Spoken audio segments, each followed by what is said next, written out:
Sebelum lanjut video ini, jangan lupa subscribe dan tekan tombol loncengnya. Halo, apa kabar kalian semua? Pastinya baik-baik saja kan? Saya selalu mendoakan yang terbaik buat kalian. Dan yang selalu nungguin channel dan nonton channel ini, saya doakan lebih. Semoga kalian sukses selalu.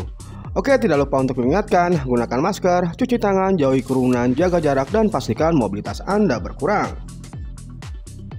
Oke, di depan saya sudah ada satu box smartphone dari Infinix. Saya baru bersempatan untuk mengunboxingnya tahun 2022 ya. 1 tahun saya nggak unboxing berarti. Oke, langsung aja kita periksa keunggulan dari smartphone ini. Check it out!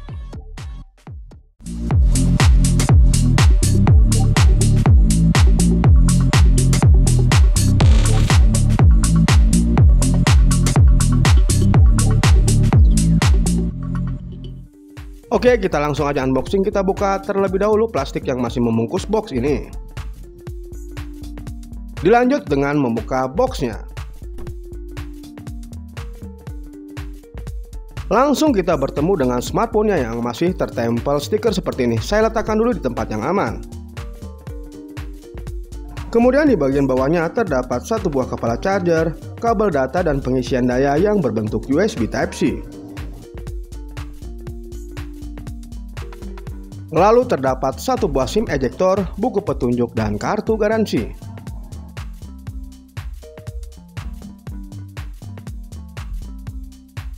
Di bawahnya terdapat satu lembar uang mainan dan satu pelindung layar yang harus Anda pasang sendiri.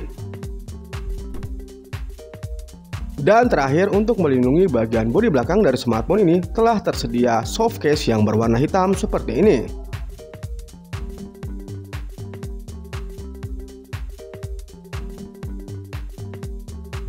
Oke, kita lanjutkan dengan membuka segel plastik yang masih menempel pada bodi smartphone. Dan seperti inilah bentuk dari smartphone Infinix Zero X Pro-nya. Oke, saya rapikan dulu dan install beberapa aplikasi yang saya akan gunakan sebagai bahan review.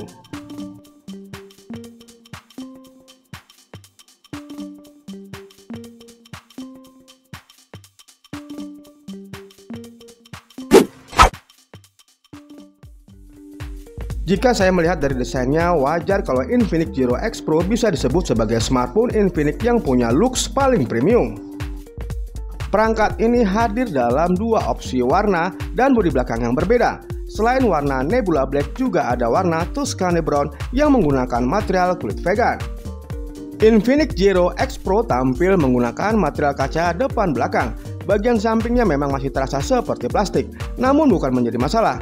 Setidaknya meski dimensinya tergolong besar, bobot cukup terjaga di 193 gram. Sementara itu untuk ketebalannya, perangkat ini hanya 7,8 mm, kecuali modul kameranya yang bisa sampai 11 mm.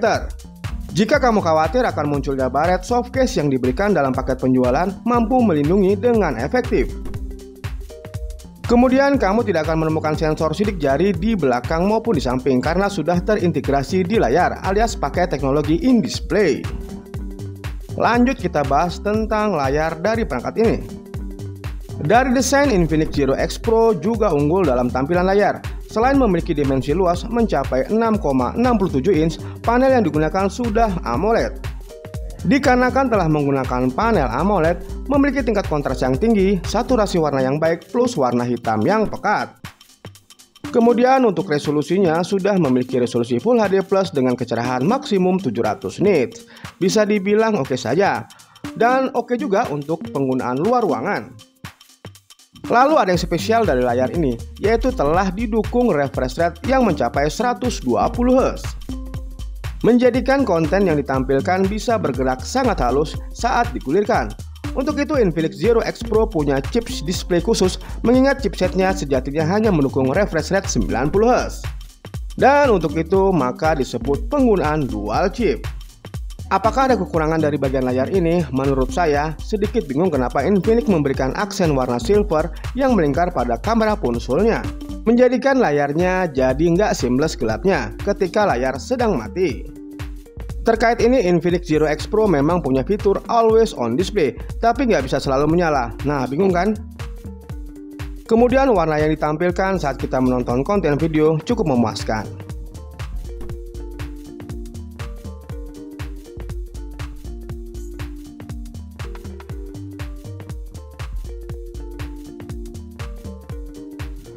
Oke, sekarang kita bahas tentang spesifikasi serta performa dari perangkat ini. Oke, menurut saya perangkat ini memang bukan yang terbaik memang, namun Anda akan terkejut ketika menggunakan Infinix Zero X Pro sebagai daily driver.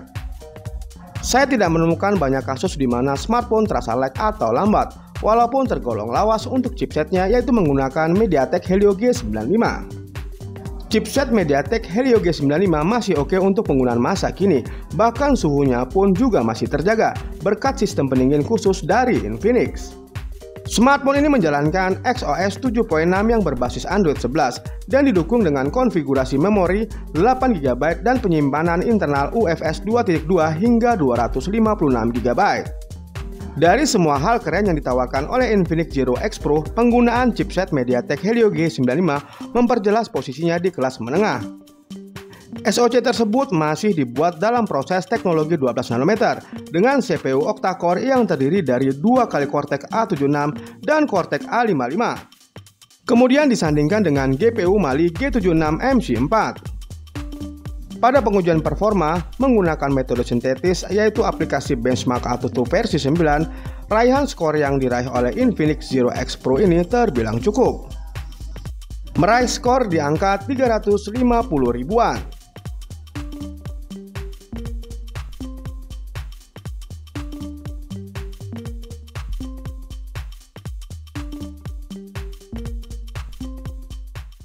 Kemudian kita lanjutkan uji performanya dengan memainkan 2 buah game di smartphone Infinix Zero X Pro ini. Kita awali dengan memainkan game Mobile Legends Bang Bang. Settingan grafiknya telah mencapai ultra. Menggunakan settingan grafik bawaan smartphone yang mencapai level ultra untuk settingan grafiknya, memainkan game Mobile Legends Bang Bang sangat lancar. Dari awal permainan hingga akhir permainan saya belum menemukan adanya kendala apapun, baik itu lag, frame yang terasa drop, bahkan untuk suhu bodinya sendiri masih tetap terjaga. Berdasarkan pengalaman saya memainkan game Mobile Legends Bang Bang di smartphone Infinix X0 ini, smartphone ini dapat diandalkan untuk memainkan game-game sejenis Mobile Legends Bang Bang seperti Pokemon United. Pasti tidak ada kendala, sangat lancar.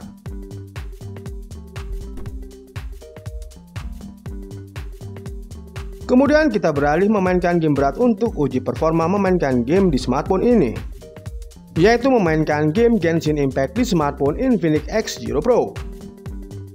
Menggunakan settingan grafik bawaan smartphone, memang terlihat awal-awal sudah adanya lag atau frame yang terasa drop saya rasakan.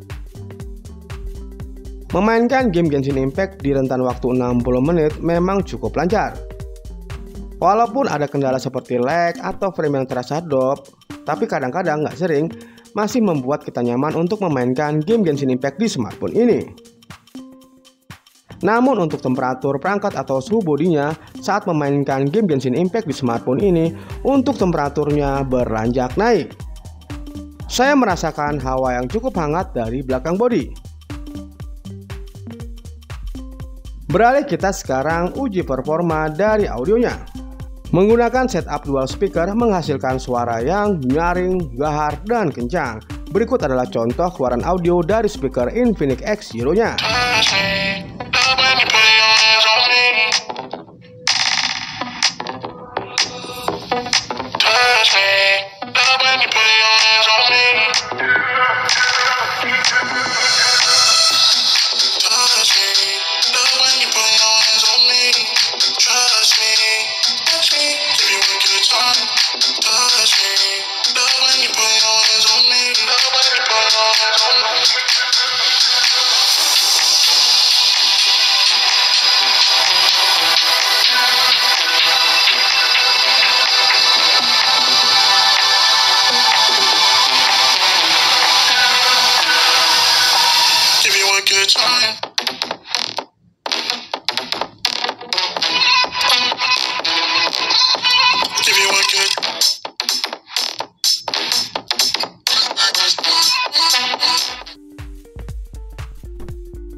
Oke, sekarang kita beralih ke bagian kamera. Infinix Zero X Pro memiliki setup triple kamera dengan kamera utamanya memiliki besaran sensor 108 MP bukan 1.8 yang telah mendukung dual pixel PDAF serta OIS.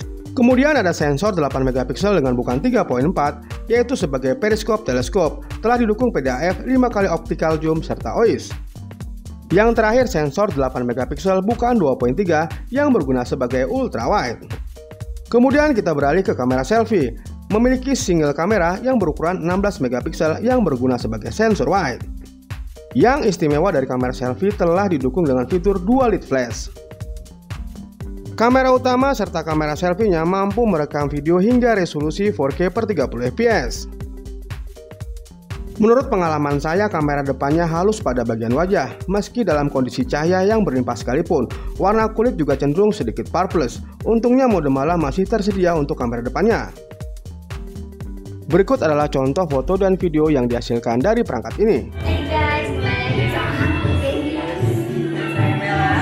Kali ini kita mau review HP dari Infinix Zero X Pro.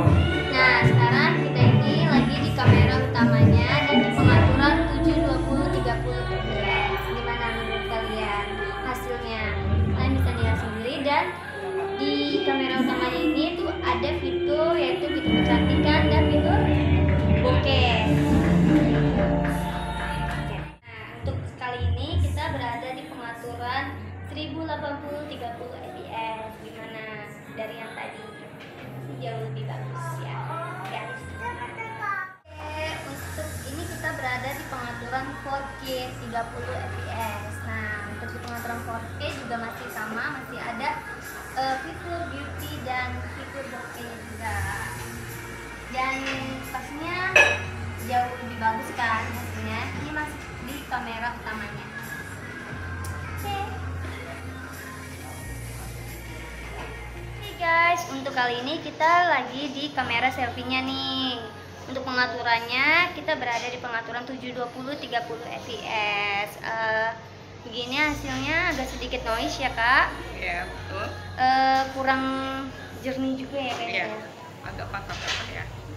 Ya, kalian bisa nilai sendiri lah. Kita next yuk. Untuk kali ini kita berada di pengaturan 1080-30 fps. Nah, masih sama kayak tadi, masih agak sedikit noise dikit lah ya. Terus nggak patah-patah, warnanya juga sesuai sama yang asli. Oke, kita masih berada di suasana malam hari. Oke, nah kali ini di pengaturan 1080-60 fps. Nah, kalau yang tadi kan 30 ya kak, yang sekarang 60. Gimana kak? Masih sama ya, agak sedikit Sama ya. noise ya. Iya, betul. Agak burung-burung, kurang detail. Oke, kita next. Nah, kita sekarang lagi berada di pengaturan 1080-60 fps. Nah, ini kita sekarang lagi di luar ruangan. Nah, kita lagi mencoba untuk membelakangi cahaya. Masih tetap fokus ya sama kita, cuman agak sedikit noise aja tuh. Ada bayangan gitu dari pantulan cahayanya mungkin ya. Iya, agak kayaknya panculan. agak kurang detail. Nah, untuk di pengaturan kamera selfie ini masih sama. Ada yaitu fitur beauty dan bokehnya juga tetap masih bisa tampil cantik guys, jadi nggak usah make up. Oke, kita next. Nah, kali ini kita lagi berada di pengaturan 4K 30 fps. Cakep banget ya. Ini suasana malam hari, tetap masih terang banget, kelihatan detailnya juga bagus. Jernih lagi ya. Nah, iya, ini kita sedang mendekati cahaya ya guys. Nah, ini suasana malam hari di Golden Night Cafe. Jangan lupa mampir.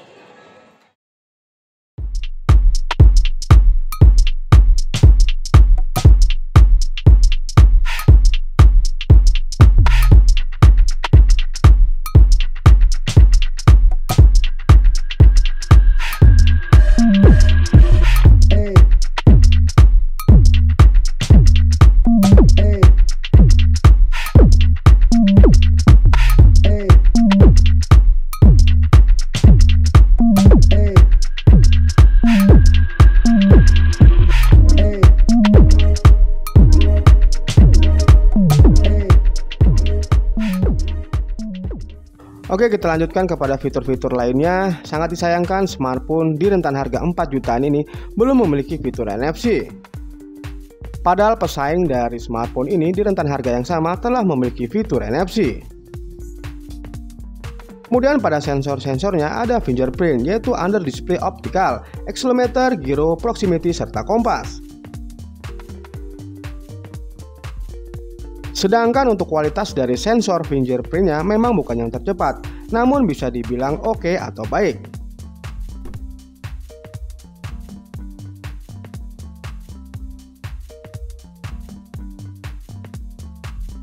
Smartphone ini memiliki kapasitas baterai sebesar 4500 mAh. Setidaknya perangkat ini bisa memberikan SOT 4-5 jam. Kemudian perangkat ini telah didukung dengan pengisian daya cepat atau fast charging sebesar 45 Watt. Mengisi 0-100% hanya membutuhkan waktu 60 menit saja.